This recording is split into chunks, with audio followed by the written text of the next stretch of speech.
महापर्व सबको महान बनाने के लिए आया है।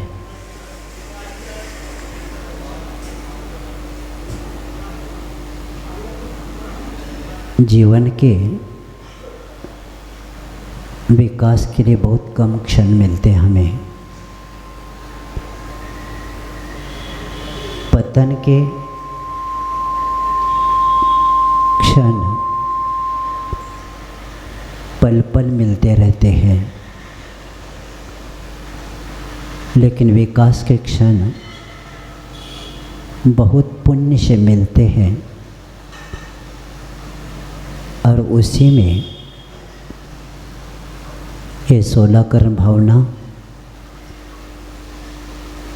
और ये दशलक्षण महापर्व हमें जागृत करने के लिए, स्वरूप का ज्ञान प्राप्त करवाने के लिए प्राप्त हुआ है। क्योंकि अनादिकाल से अनंत दुखों से हम इतने गहन और परिचय और आत्मीयता प्राप्त की है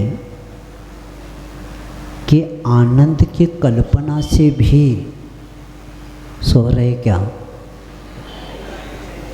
आनंद की कल्पना से भी भय लगने लगा।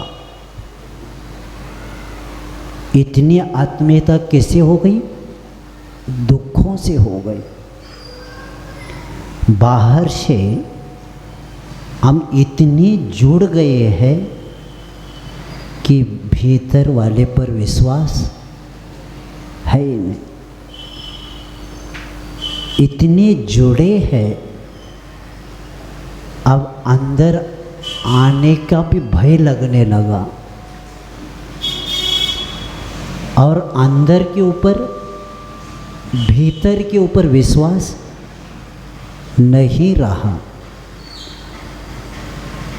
और इसीलिए ये विश्वास, साहस, धैर्य हमारे पास है नहीं। अभी हम कांटों से परिचित है, सुरभि से परिचित नहीं है। एक बार अब आज आज्ञाचरण धर्म कहता है, एक बार दूसरों के आश्रय से जो हम अभ्यस्त है ना, अब दूसरे के आश्रय नहीं रहना, आत्मनिर्भर होना। आत्मनिर्भर जब आप बन जाएंगे तो पारदर्शी दृष्टि प्राप्त हो जाएगी और अपने भीतर की संपदा का ज्ञान आपको प्राप्त करना पड़ेगा। हम ऐसी संपदा इकट्ठा कर रहे हैं, कितने जीवन भर इकट्ठा करके स्टॉक किया था, रूम भर गए थे पैसे से, और रात को 12 बजे मोदी ने, पंत प्रधान ने जाहिर किया। कौन सा दिन था? कौन सा नवंबर? 8 नवंबर को जीवन में कमाया हुआ एक रूम में भर के रखे थे संपदा, और रात को जाहिर किया कल से नहीं चलेगी नोट। क्या हो गया? पूरा जीवन पसीना निकाल के बाहर की संपदा इकट्ठा किया, जो कभी दान नहीं देने वाला भी मंदिरों में पैसे डालने लगे। जिसको पैसे हमने दिया था वो ढूंढ ढूंढ के कहने लगा ले लो, ब्याज सहित ले लो। आहा, क्या बहुत अच्छा।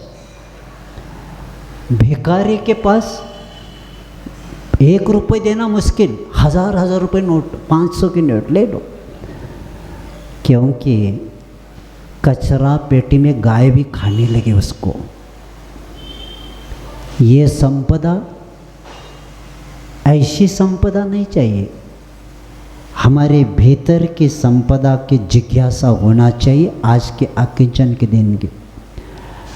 और उस भीतर संपदा के ऊपर जब जिज्ञासा होगी, 3 शब्द याद रखना, जिज्ञासा, विश्वास और दृढ़ संकल्प। पहला आपको जिज्ञासा होना चाहिए, क्या मैं भी परमात्मा बन सकता हूँ? क्या मैं भी परिग्रह रहित होकर सुखी हो सकता हूँ? क्या जिनके हम दर्शन करते हर रोज, जिनके ऊपर एक क्या धागा भी नहीं, उनका कल्याण हो गया, लेकिन भक्त वहीं पर रह गया। भगवान यही कहते हैं कि जब तक तुष मात्र भी परिग्रह रहेगा, तिलतुष परिग्रह रहेगा, तब तक आपको संसार में रहना ही पड़ेगा। तो ये जिज्ञासा आज हो जाए कि जिनको हमने आदर्श माना, मैं वैसे बन सकता हूँ क्या? और जिज्ञासा पूर्ण होते विश्वास हो जाएगा आपको। और विश्वास होने के बाद दृढ़ संकल्प आपको करना है। आज क्या करना है कि न किंचन इति अकिंचन, यानी किंचित भी परिग्रह का न होना ही अकिंचन है। आज का दिन खाली होना है, बहुत भर दिया। आज के दिन अकेलापन का अनुभव करना है।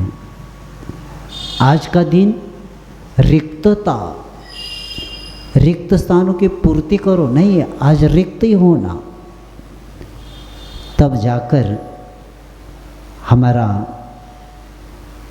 आज तक जो हमारे जीवन का संबंध किसी न किसी से साथ लगा हुआ है।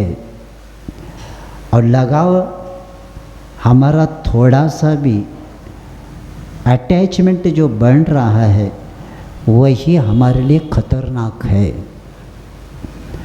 और इसलिए आचार्य आत्मानुशासन में गुणभद्र आचार्य कहते हैं कि आज सुन रहे क्या, आज फार्मूला दिया जा रहा है किसका?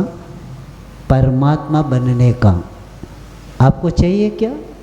नहीं महाराज, हमें फ्री में नहीं चाहिए, कुछ तो ले लो हमसे, क्योंकि फ्री में हमारे पास पैसे ज़्यादा है ना।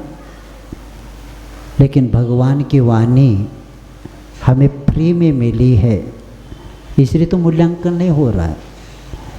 बाहर किसी का लेक्चर आ जाए शिवखेड़ा का, या और कोई विद्वान का आ जाए, टिकट निकाल के जाएंगे। और क्या सिखाएगा वो? जीने कैसा जीना चाहिए, जीवन में सफलता कैसी बनाना चाहिए, गुड मैनर्स सिखाता है वो। गुड मैनर्स के लिए तो हम टिकट निकाल के जाते हैं, और परमात्मा बनने का धर्म मिलने के बाद भी समझ नहीं पा रहे। तो इसीलिए आचार्य कहते हैं, सुन लीजिए, आत्मानुशासन में कहते हैं, अकिंचनो मित्स्व त्रैलोक्याधिपतिर्भवे योगी गम्यम तव प्रोक्तम रहस्य परमात्मनः। आचार्य कहते, हे भव्य, तू क्या करना? मेरा कुछ भी नहीं है। आज अकिंचन धर्म क्या करता है? मेरा कुछ भी नहीं है, ऐसी भावना स्थित तीन लोक का स्वामी हो जाएगा। सिर्फ घर का नहीं, गांव का नहीं, मध्यलोक का नहीं, क्या बनेगा? नहीं महाराज, हमें घर का स्वामी बनना है। और भगवान क्या क्या बताए? तीन लोक के स्वामी बन सकते हैं। क्या बोलना? मेरा कुछ भी नहीं है, और ये तुझे परमात्मा का स्वरूप रहस्य बतला देगा। क्योंकि योगियों ने योगी गम्यम शब्द क्या दिया? ये कौन प्राप्त कर सकता है? कि योगियों के द्वारा ये प्राप्त हुआ है, अनुभूत है। ऐसे इस अकिंचन धर्म को हमें आज का सौभाग्य का दिन है, क्योंकि त्याग के बाद अकिंचन रखा है। क्यों रखा है? क्योंकि त्याग के बाद थोड़ा सा बचा के रखते हैं हम लोग। क्या? त्याग करने के बाद भी क्या करते? थोड़ा रख के त्याग करते। जैसे प्रसंग याद आया मुझे, घर में मेहमान आने वाले थे, तो सास ने बताया बहू को कि खीर बनाओ, तो खीर बनाया। और बाद में उन्होंने कहा थोड़ी कस्तूरी भी डालना उसमें। और उन्होंने 2-3 दिन पूर्व भी ससुर जी ने क्या लाया था? कस्तूरी लाया था और बहू के हाथ में दिया था।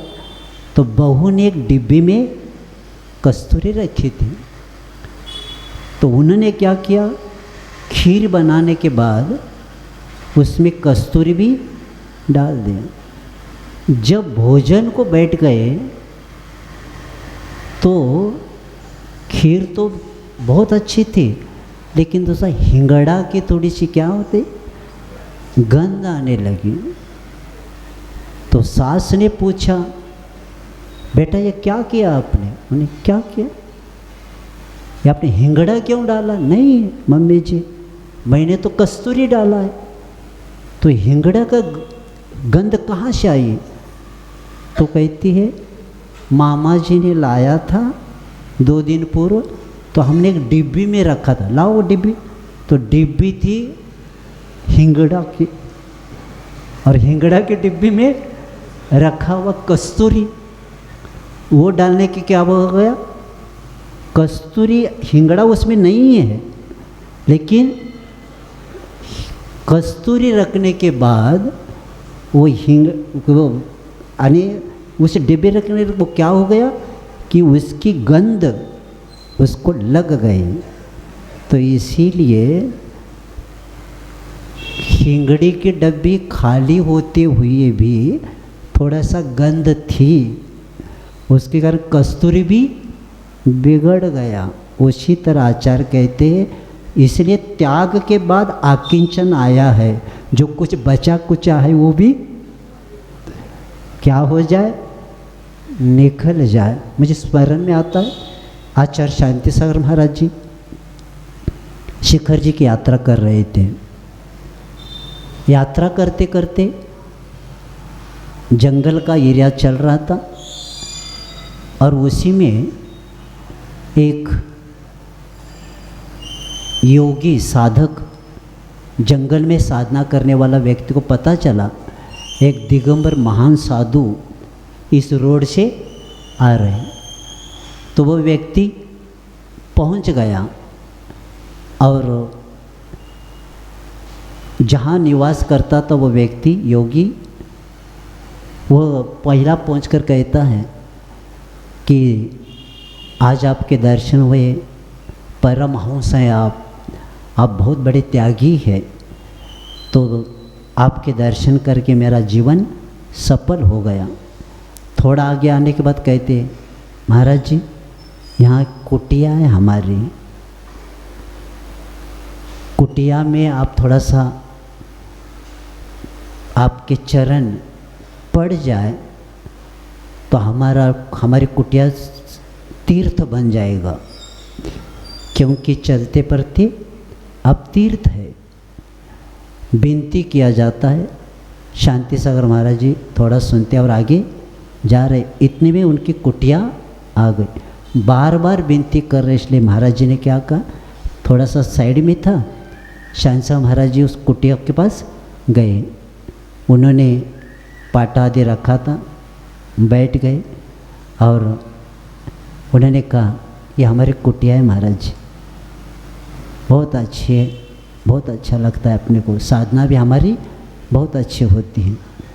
महाराज जी ने सब सुन लिया और बैठना तो वहाँ से विहार किया। वो व्यक्ति साथ में चल रहा है तो पूछता है, हमारी कुटिया कैसी लगी आपको? महाराज जी क्या बताएंगे, तो बैठने के लिए तो था। और पूछते हैं, कैसी लगी हमारी कुटिया? महाराज जी कहते हैं, क्या आपने घर छोड़ा है और अभी भी कुटिया की बात करते? जब ये शब्द सुनते हैं वो सहा नहीं जाता और जाकर आग लगा देते, माचिस लगा देते, उसको जला देते हैं। और शांति सागर महाराज आगे गए तो ये व्यक्ति उस कुटिया को जला देता है और पुनः वापिस आ जाता है। तो आपने बहुत बड़ा उपकार किया। मैं अभी भी कुटिया के बारे में आपको पूछा, ये ठीक नहीं मुझे लग रहा है, तो हमने तो जला के आ गए। और ऐसे कहते हुए शायद हमारे हाथ ऐसे किए, आगे जाने लगे और लौटते समय कह दिया, महाराज कुछ भी कहे, कुटिया बहुत अच्छी थी हमारी। तो महाराज जी ने कहा, बाहर की कुटिया तो जल गई लेकिन अंदर की कुटिया भी नहीं जली। ये है अकिंचन। जैसे बाहर का हमने छोड़ दिया, बाहर की कुटिया जल गई तो अंदर कुटिया नहीं होना चाहिए, उसकी गंध नहीं आना चाहिए। जैसे कस्तूरी की, हिंगड़ा की गंध जो आती है, ऐसी नहीं आना चाहिए, क्योंकि अपरिग्रह और अकिंचन धर्म प्राप्ति के लिए हमें पहली शर्त है कि मिथ्यात्व का त्याग पहला होना चाहिए। अकिंचन धर्म, क्योंकि जब तक ग्रहित मिथ्यात्व को पकड़ के रखेंगे तब तक धर्म हमारा प्रारंभ नहीं होगा। और वह इसीलिए कहा गया है कि दशलक्षण आप, क्योंकि बहिरंग और अंतरंग परिग्रह के त्याग के बाद ही अकिंचन धर्म की प्राप्ति होती है। और इसीलिए हमें आप लोग परिग्रह बोलते हैं, क्योंकि थोड़ी भी परिग्रह हो तो भी मूर्छा परिग्रह कहा जाता है। क्योंकि आप लोग पूजन करते ना दशलक्षण की, क्या बोलते, उत्तम अकिंचन गुण जानो, परिग्रह चिंता दुख ही मानो। फांस किसकी? तनक सी। किसकी? फांस तनक की, तन से मिसाले, चाहे लंगोटी के दुख भाले। एक लंगोट के पीछे भी संसार खड़ा हो जाता है। एक साधक साधना कर रहा था, सब त्याग था, और जंगल में रहकर एक लंगोट सिर्फ रखता था वो।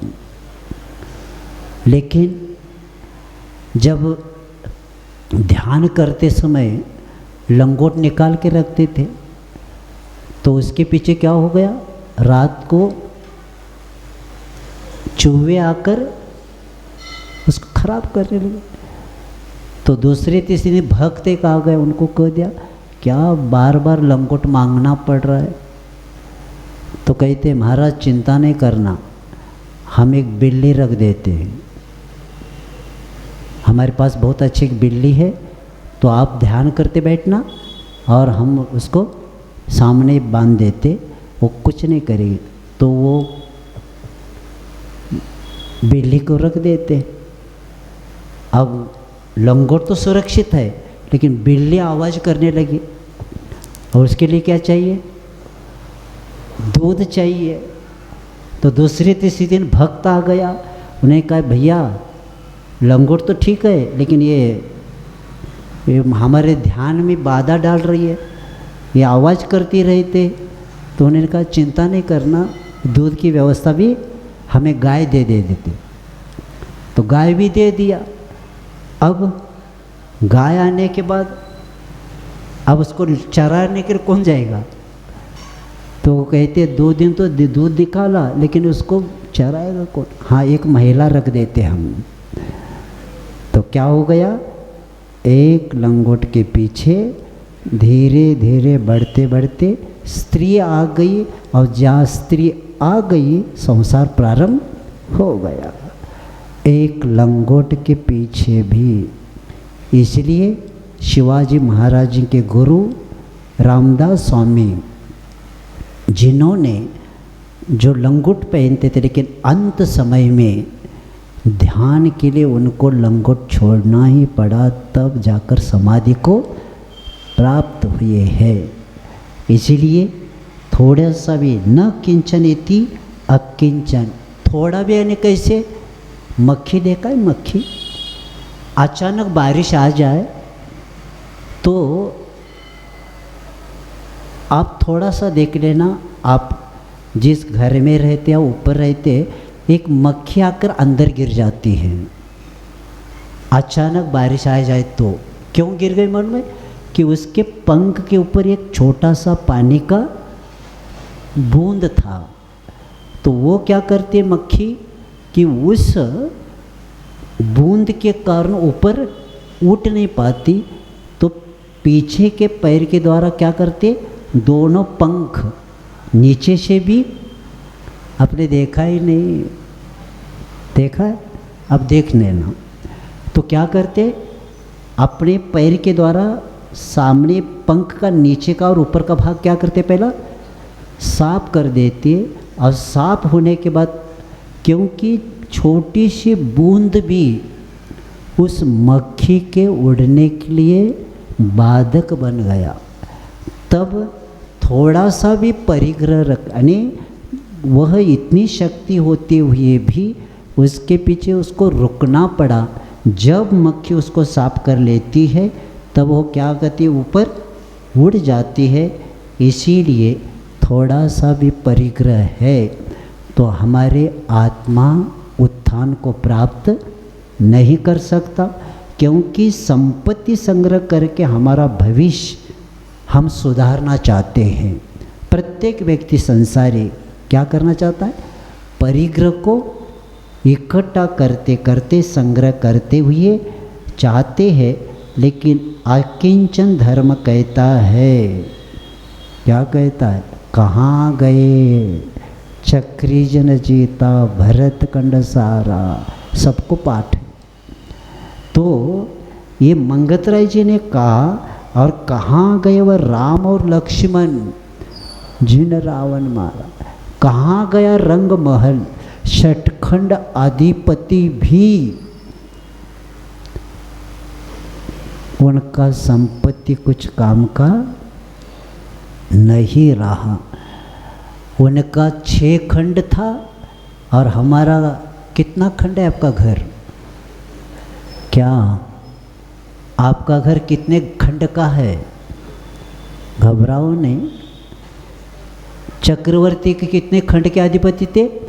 6 खंड के अधिपति। उनका कुछ टिका नहीं, और हमारा 2 खंड का,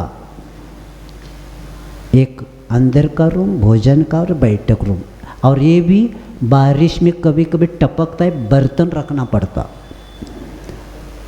6 खंड वालों को धर्म करने के लिए समय मिलता था, अभिषेक करने के लिए, मुनि महाराज को आहार देने के लिए, और 2 खंड वाला कहता है मुझे समय नहीं मिलता। भरत चक्रवर्ती से बड़े चक्रवर्ती है ये।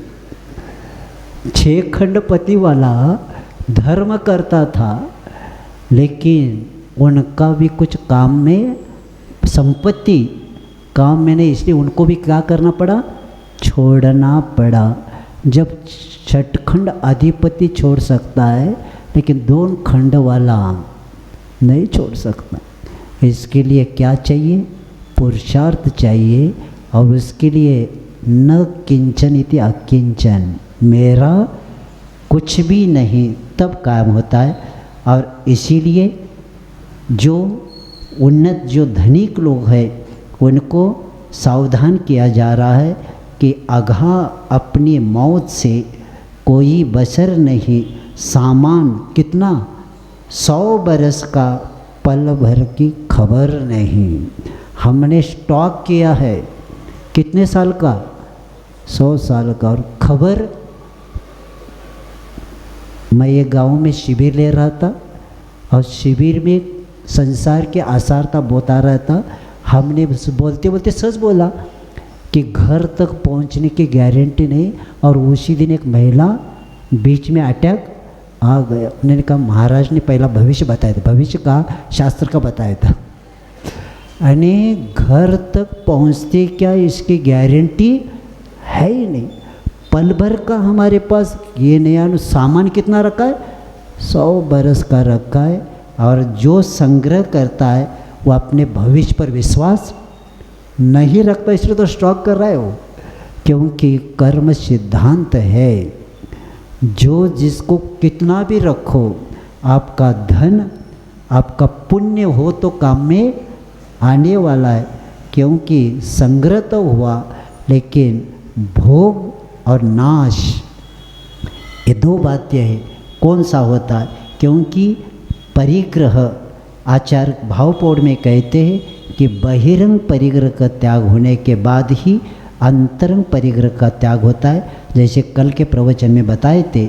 और इसके लिए बताते हुए आचार्य विद्यासागर जी कहते हैं कि प्रथम हटी छिलका तभी, लाली हटती भ्रांत, पाक कार्य फिर सफल हो, लो तव मुख में भात। यानी जब तक पहले ऊपर का छिलका निकलने के बाद ही अंतरंग की लालिमा जाती है, इसी तरह बहिरंग परिग्रह का त्याग पहले होता है, उसके बाद अंतरंग का परिग्रह का त्याग होता है। और इसीलिए राग द्वेष कम होता है। हमने अभी तक सबका परिचय प्राप्त किया लेकिन स्व का परिचय प्राप्त नहीं किया। समाधि शतक में आचार्य कहते हैं दुख का मूल स्व का अपरिचय।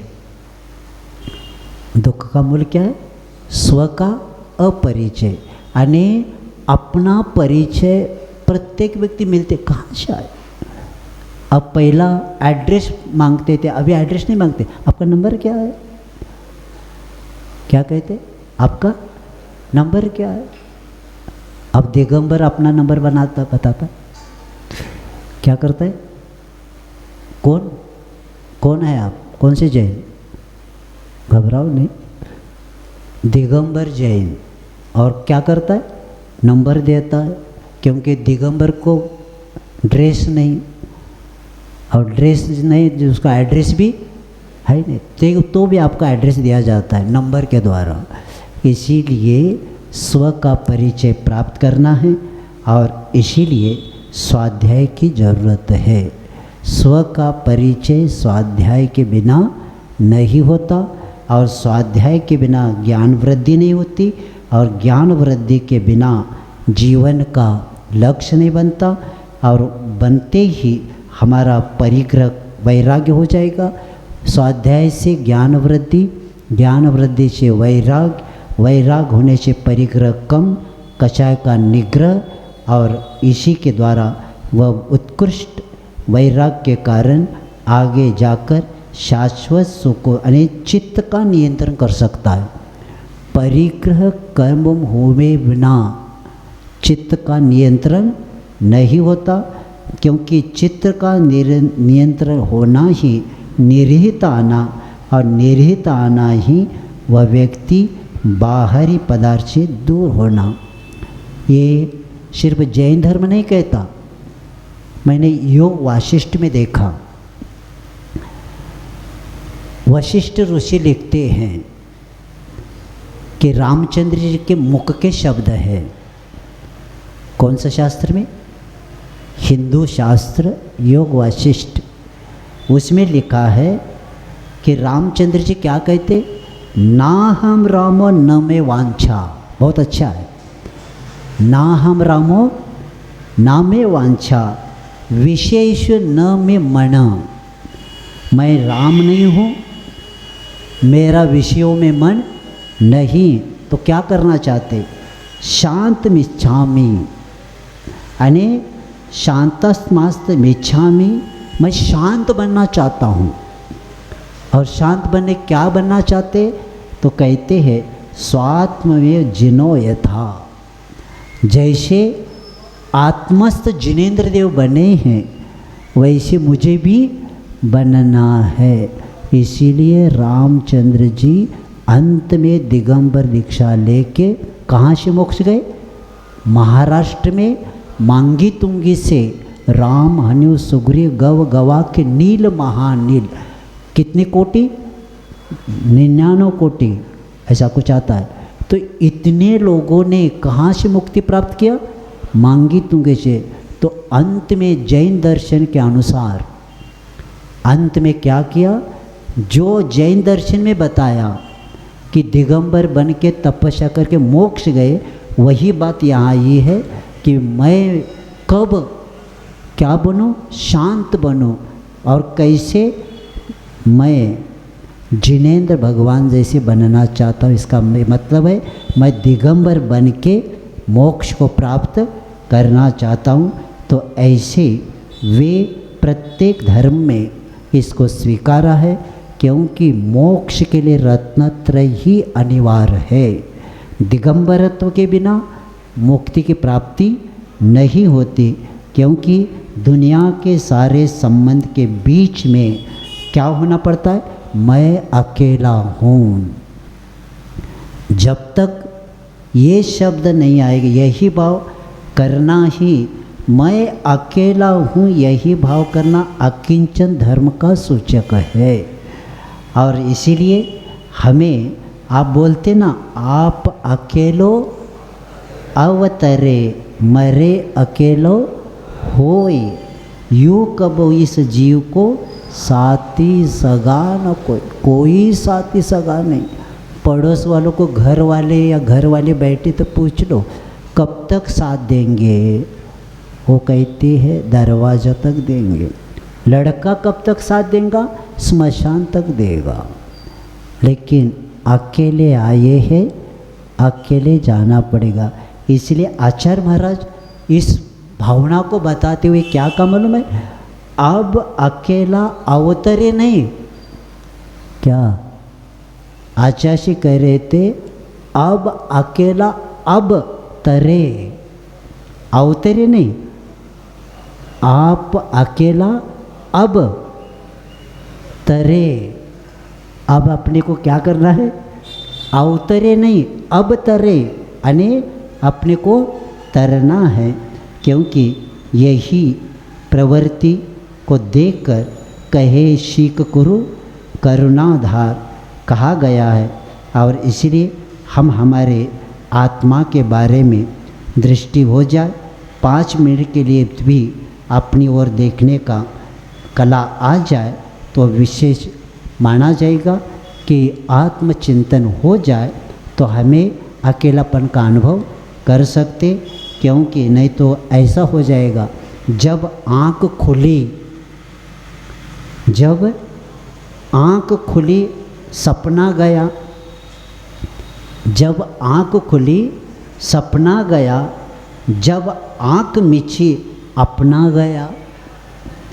और नश्वर है संसार यह, जब आँख फिरी तब दफना गया। क्या किया गया? दफना गया। इसीलिए ये संसार अपना नहीं, ये सब सपना है। और सपना थोड़े समय का होता है, इसीलिए सावधान हो जाएंगे। क्योंकि संसार शोकमय है। मैं समाप्त कर रहा हूँ।